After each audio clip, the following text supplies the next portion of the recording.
அழகான அந்தப்புறம், பழங்கால சிற்பங்கள், என் மனதிலே மகிழ்வு, உன் உடலிலே நெளிவு, சிலை போன்ற உன்னுடைய உடல், கடல் அலை போன்ற உன்னுடைய கேட்டம், என்னை நேசமாக்கியது உன்னுடைய மான்பிடி. நான் மொழி பேச நினைத்தாலும், கவிபாட துடித்தாலும், கண் உறங்கினாலும், கனவு கண்டாலும், கட்டழகி அத்தனையிலும் உன் நினைவுதான். நாடாளும் நான் உன் நாட்டியத்தில் மெய்மறந்தேன். பாராளும் திறன் படைத்த நான் உன் பார்வையில் ஐஸ்வர்யமாகிவிட்டேன். உலகமே நீ என்று நினைக்கின்றேன். அப்படி நினைத்து அந்த வானத்தையும் நிலவையும் பார்த்தால் உன் கண்ணும் கருவிடியும் தான் எனக்கு தென்படுகிறது. கடல் அலையலாம் உன்னுடைய கூந்தலை பார்த்து, மலர்கள் தான் உன் பதத்திற்கு ஈடாகுமா? அன்றி மலர்பொழிதான் உன் இடைக்கு சான்றாகுமா? சித்திக்கும் தேன்மொழியாலே, நித்திக்கும் உன்பிடியாலே, மனித சக்திக்கும் எட்டாத நினைவுகளில் சிக்கி தவித்துக் கொண்டிருக்கிறேன் நான். தாமதிக்காது, வந்துவிடு என்னருகே, தந்துவிடு உன் உறவை. இரவை நினைத்து அறைவாகிறது உடல். உடல் உறவை விளக்க இன்னுமா யோசிக்கின்றாய்? யாசிக்கின்றேன் நான், ஏனென்றே தெரியவில்லை. கண்ணியும் இந்த நாட்டினுடைய கண்ணியத்தையும் காக்க வேண்டிய காவலனும் இணைய, வானும் முகிலும் பிணைந்து மழையாக பொழிந்து பூமியை நனைக்க, தேன் ததும்பிய மலரை சுவைக்க வந்த எனக்கு அபயமளித்த இன்னுமா தாமதிக்கின்றாய்? மன்னா, நாட்டு மக்கள் குமரி கொண்டு இருக்கும் போது என்னை போன்ற குமரிகளுக்காக அந்த புறமே கதி என்று கடந்தால் நாடு என்ன ஆவது? பெண்ணே கதி என்று நான் ஒருவன் மட்டும் தானா கிடக்கின்றேன்? அல்ல, கூறுகிறேன் கேள். வையகமே அவனுடைய வீரத்துக்கு அடிமை என நினைத்து அஞ்சிக் கொண்டிருந்த வேளையில் வீரமும் விவேகமும் துணையாக இருந்தது அவனிடம். ரோமாபுரியின் மூலை முடுக்குகளில் எல்லாம் அந்த ரணகர சூழனின் வெற்றி பற்றியே பேச்சு. வீரமுரசு பற்றி படையெடுத்து புறப்பட்டால் அவன் வெற்றி சாய்க்கும் தலைகளுக்கு ஏது பஞ்சம்? பஞ்சம் தீர்க்க நினைத்தால் பஞ்சத்தில் விடமாட்டான். சிங்கமென பாய்ந்தால் சிதறி ஓடும் மக்கள் கூட்டம். மன்மதனை ஒத்த உடை, மதையானை போன்ற நடை, முகத்திலே பொதிவு, அழிவே கிடையாது என்பதற்காக கையிலே வாழ், உடலிலே கவசம், நெற்றியிலே திலகம். ஒரு நாள் ஒரு தொடுத்து புறப்பட்டான், யார் நிறுத்தும் கேளாமல். அவன் எதிர்ப்பை தாழாமல் தலைவிரித்து ஓடியவர்களை பார்த்துவிட்டு தலைவந்து அவன் கண்ட காட்சி. கண்களை கசக்கி விட்டான்.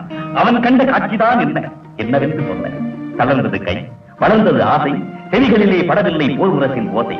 ஆனால் அவனுடைய கண்கள் மட்டும் ஒரே இடத்தில், அந்த ஒரே இடத்தில் அவனுடைய கண்களில் பட்டது பாவை. தேவைதானா இது அந்த வீரனுக்கு? அவன் நினைத்தால் எத்தனை ஆரணங்கள். ஆனால் இவளையும் சிலையாக நினைத்தால் விலையாக கொடுக்கலாம் என்ற உலகையை, கலையாக நினைத்தால் பழியாக கிடக்கலாம் அவனுடைய காலடியிலே. பருவத்தால் சதிவு நின்ற அவனுடைய புருவத்தால் தன்னுடைய வீரவாளை கண்டான். பல நாடு வெற்றி கண்ட அவனுக்கிட்ட ரத்த திலகத்தை அவனுடைய குங்குமம் பிரதிபலித்தது. அவன் அணிந்திருந்தது கவசம் தானே. அவளுடைய கட்டழகு மேனியை விடவா என அந்த மாவீரனே நினைத்தான். ஏன் செருப்பாலே அடிச்சா தெரியுண்டா ஏன்னு? ராத்திரி எல்லாம் டிராமா சினிமான்னு சுத்திக்கிட்டு அப்புறம் ஏன்டா இங்க வர்ற? அந்த ராமசாமி போய் உன்னை கூட்டு போனானே, அவன் வீட்டிலே சாப்பிடுறது, அவன் வீட்டிலே படுக்கிறது. அவங்க வீடு ரொம்ப சிறுசுப்பா. சிறுசா? உனக்கு பெருசா வேணுமா? எகத்தாளமாடா பண்ற எகத்தாளம். ஏன்டா பண்ண மாட்டேன்? ஏன் பண்ண மாட்டேன்? உங்க அப்பா மில்லுக்கு போய் கஷ்டப்பட்டு சம்பாதிச்சு ஒண்ணாது போடுறான்ல, அந்த திமிருடா திமிரு. என்னங்க ஏங்க பையனை காலங்காத்தாலே சத்தம் போடுறீங்க? பாவம், அவன் இன்னும் காஃபி கூட சாப்பிடல. இவருக்கு காப்பி வேறையா? கலைக்கு கூட அண்டாவுல பெரிய சிந்தனை சிற்பி. ஏன் இன்னும் சத்தம் போடுறான்? திட்டுங்களேன். அந்த கடைசி வீட்டுல இருக்கிறவங்களுக்கு கேட்கலையாமா? வயசு வந்த பிள்ளை இப்படி திட்டுறீங்களே. காம்பவுண்ட்ல எல்லாரும் வேடிக்கை பாக்குறாங்க. பாக்கட்டுண்டி, அப்பவாவது அறிவு வருதான்னு பாப்போம். நீ குடுக்கிற செல்லம் தாண்டி அவன் சினிமா நாடகம் அலையிறான். இவனை பத்தி இங்க இருக்கிறவங்களுக்கு தெரியாதா? நீ முதல்ல சொன்னபடி கேட்டாதானே அவன் கேட்பான். இவனுக்கு என்ன நோக்காடு? கை இல்லையா, கால் இல்லையா? நல்ல சிறப்பண்ணி மாதிரி இருக்கான். ஏயா திட்டளவு நடந்துகிற? அந்த சின்ன பயலுக்கு இருக்கிற அறிவு உனக்கு இருக்காடா? திரும்படா இப்படி. பயோனியர் மில் கேஷியர் கிட்ட உனக்கு வேலைக்கு சொல்லியிருக்க, சாயங்காலம் வீட்டுக்கு வர சொல்லியிருக்காரு. போய் பாரு. எல்லாத்துக்கும் ஆட்டுவ போட்டு பெரிய கேபி சுந்தராம்பாள் நினைப்பா நாடகம் நடத்துறாங்க.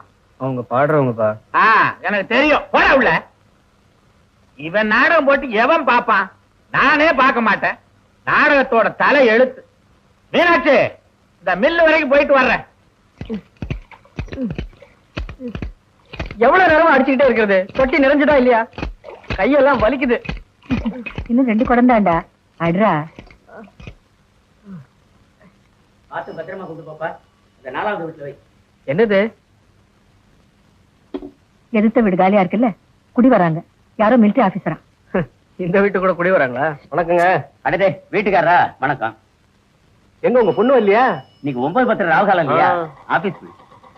ஆமா, பொண்ணுக்கு வீடு தெரியுமில்ல? சாயந்தரம் வந்துருவாங்கல்ல? தெரியாது, நான் தான் அவளை ஆபீஸ் போய் கூட்டிட்டு வரணும். ரவி, என்னங்க? ரவி இல்லைங்களா? உள்ள இருக்கானே. ஒரு முக்கியமான விஷயம், என்ன வந்து பார்க்க சொல்லுங்க. ரவி, வீட்டுக்காரர் வர சொல்றாரு.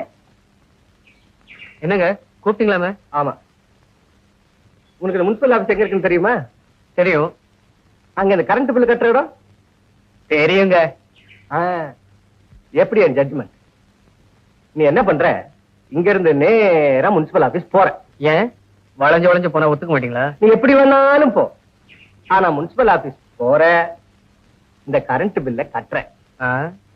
எனக்கு வேற வேலை இருக்கு. வேற வேலை இருக்கா? இன்னைக்கு சாயங்காலம் எப்படிங்க இருக்கிற பாத்துறேன். என்ன காம்பவுண்டுக்குள்ள இன்னைக்கு எப்படி ரிகர்ஸ் நடக்குன்னு பாத்துறேன். ஒரு பயம் வர முடியாது. என்னங்க நீங்க அப்படி வச்சுக்கிறீங்களே? தொடர கையெடு. வீட்டு மேல சோத்த போட்டா 1000 காக்கா. நமக்குள்ள என்னங்க, முனிசிபல் ஆபீஸ் எலக்ட்ரிசிட்டி பில், சாயங்காலம் ரிஹர்சல். என்ன கொஞ்சம் கவனிச்சுக்கிறீங்க. நல்லா ஒண்ணு எனக்கு சும்மா செய்ய வேணாம். இந்தா இதுல 125 ரூபா இருக்குது. 124 ரூபாயில கரண்ட் பில் கட்டுற. போக வர்ற பஸ்ஸுக்கு 80 பைசா, மீதி 20 பைசா இருக்குது. வயிறு நிறைய அதை வாங்கி சாப்பிடு.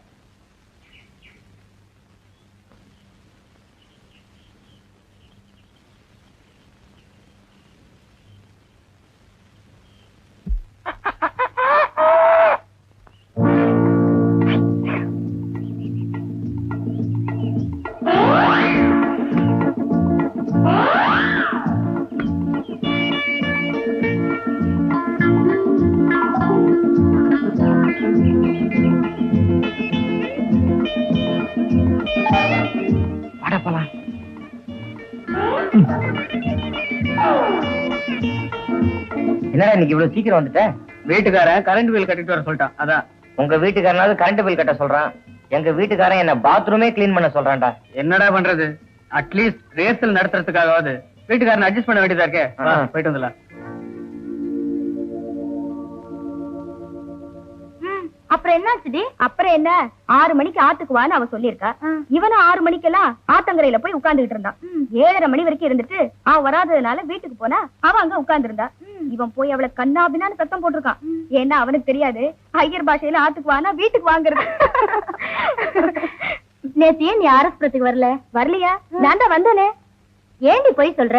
நான் தான் அன்னபூர்ணா கிட்ட நின்னுகிட்டே இருந்தேனே. அன்னபூர்ணா கிட்ட நீ? ஆமா. இங்க பாரு, நீ வருவேன்னு 6ஆம் நம்பர் பஸ்ஸை விட்டுட்டு உனக்காவே நான் காத்துக்கிட்டு இருந்தேன். என்னமோ வந்தேங்கிறியே. ரத்தன விநாயகர் கோயில் கிட்ட 1/2 மணி நேரமா வெயிட் பண்ணிட்டு இருந்தேன். அப்புறம் அந்த அறுவை கேஸ் ராகவும் வந்தான். அவன் அறுப்பானேன்னு நான் போயிட்டேன். நீ வேணும்னா கோகிலாவை கேட்டு பாரு. கோகிலா வேற கேட்கணுமா? அவதான் என் கூடயே இருந்தாலே. கேஜில 2 டிக்கெட் ரிசர்வ் பண்ணிட்டு உன்னை வந்து பார்த்தோம், காணோம். நேத்து யாரோ உன் மேல உரைச்சிட்டானாமே. ஆமா, நிதின் தானா? Who is that man? That man from Ondipudur. Mister, ஏன் வாய் வச்சுட்டு சும்மா இருக்க முடியலையா? இது நாங்க கேட்க வேண்டிய கேள்வி. இத பாருங்க, ஒரு நாளைக்கு 1 மணி நேரமாவது வேலை செய்யணும். வேலை செய்யறோம் செய்யல, அதை கேட்க நீ யாரு? நீ யாரா? நீ யாருன்னு அவரையே கேட்டிய? அவர் யாருன்னு தெரியுமா? இல்ல தெரியுமா? யாரா இருந்தா எனக்கு என்ன? எனக்கு ஒண்ணும் பயம் இல்ல. பயம் இல்லையா? யோ இவையா, நீதான் இந்த ஆபீஸ்ல பியூனு? ஆமாங்க. கூப்பிடு அவங்க சூப்பர் நெட்ட. எதுக்கு? எதுக்கா? இவர் யார் தெரியுமா? தெரியலீங்க. நல்ல வேலை, உடனே கூப்பிடு அவங்க சூப்பர் நெட்ட. எதுக்குங்க? ஒரு சப் கலெக்டர் செக்கிங்க்கு வந்திருக்காரு. அவருக்கே இந்த ஆபீஸ்ல மரியாதை இல்லையா? வணக்கங்க. அவரையே பார்த்து நீ யாருன்னு கேட்ட இந்த பொண்ணு. கூப்பிடு அவங்க சூப்பர் நெட்ட. அவர் இன்னும் வரலீங்க. அவரும் வரலையா? பாத்தீங்களா சார், நான் போய் என்ன சார் சொன்னேன்? நீங்க செக்கிங்க்கு வந்தாதான் எல்லாம் சரியாகும் சொன்னேன். சொன்னது சரியா போச்சு பாத்தீங்களா? நீங்க இருக்கும் போதே பொதுமக்கள் இவ்வளவு கஷ்டப்படுறாங்கன்னு பாத்துக்கங்களேன். அவரையே பார்த்து நீ யாருன்னு கேட்ட? மூஞ்சிய பாருங்க, முள்ளு குத்தின மாதிரி இருக்குது. இந்த அப்படி வேலையை பாரு சார். ஒரு சப் கலெக்டர்னு சொல்லிக்கவே மரியாதை இல்லாம பண்ணிட்டாங்க சார். வேலையை பாரு சார். அந்த அருக்காணி ஆவராம்பாளையத்துக்கு மாத்தின மாதிரி இந்த பொண்ணை தண்ணி இல்லாத காட்டுக்கு மாத்திட்டீங்கன்னா எல்லாம் சரியா போயிடும். ஆச்சா? குடு. இன்னைக்கு ஒரு நாள் தான், நாளையோட உன் வேலை க்ளோஸ். முடிக்கிற முடிய பாரு. இருந்தாலும் பார்த்தா பாவமா இருக்குது சார். இங்கே ஏதாவது பியூன் வேலை போட்டு கொடுத்துருங்க. பியூன் வேலை எல்லாம் ஆம்பளைக்கு தான் செய்யணும். இப்ப அதெல்லாம் மாத்திட்டாங்களா? இருந்தாலும் போட்டு கொடுத்துருங்க. சரி நட, பணத்தை கட்டிய வா, சூப்பர் போய் கலக்குவோம்.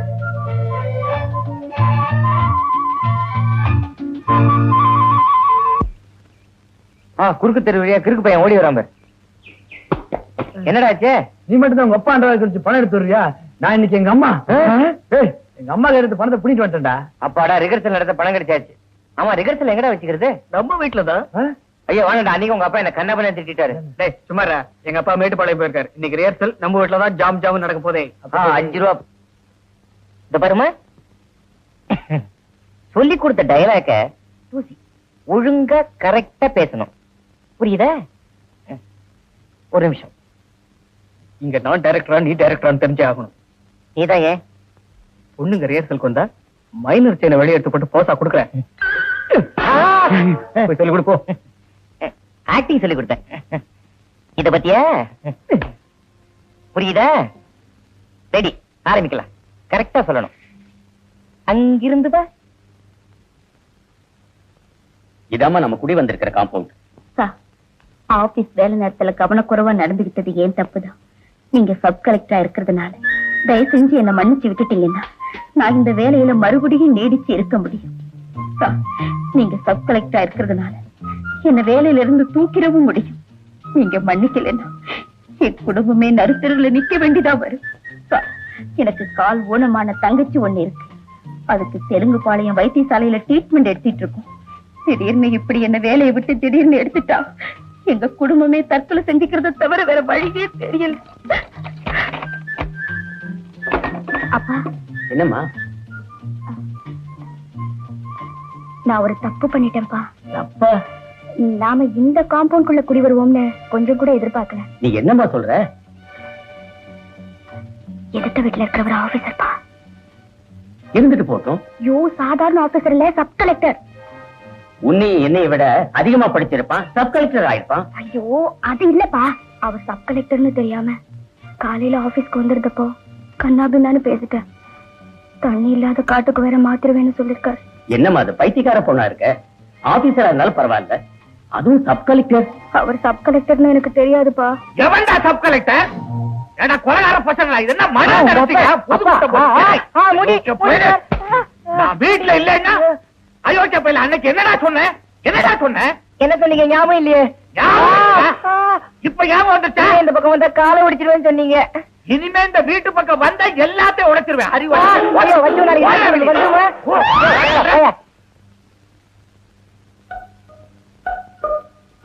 கொஞ்சம் வழி விடுங்க.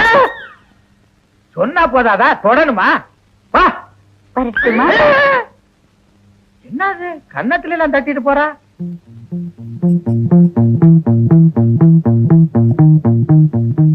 டேய் சும்மாரா, டேய் எங்க அப்பா வந்திருக்காண்டா. தொழிலிருந்து கையேடுறா. உங்க அப்பா அயோக்கிய பையனே. ஏண்டா நான் வீட்டுல இல்லைன்னா ரோட்ல போறவனை எல்லாம் கூட்டிட்டு வந்து வீட்டுக்குள்ள கூத்தா அடிக்கிறேன். இவன் வேலைக்கு கூட லாய்க்கு இல்ல. சப் கலெக்டர் வேஷமா போடுற? சப் கலெக்டர் வேஷம் சாயங்காலம் சாப்பிடவா சொல்றேன். எங்க இவ இருக்க மாட்டாளா? ஏண்டா இன்னமா நிக்கிற? வாராய் நீ வாராய் பிஸ்டன் பம்பே வாராய். பேனரேடு சரியானே? இது இல்ல.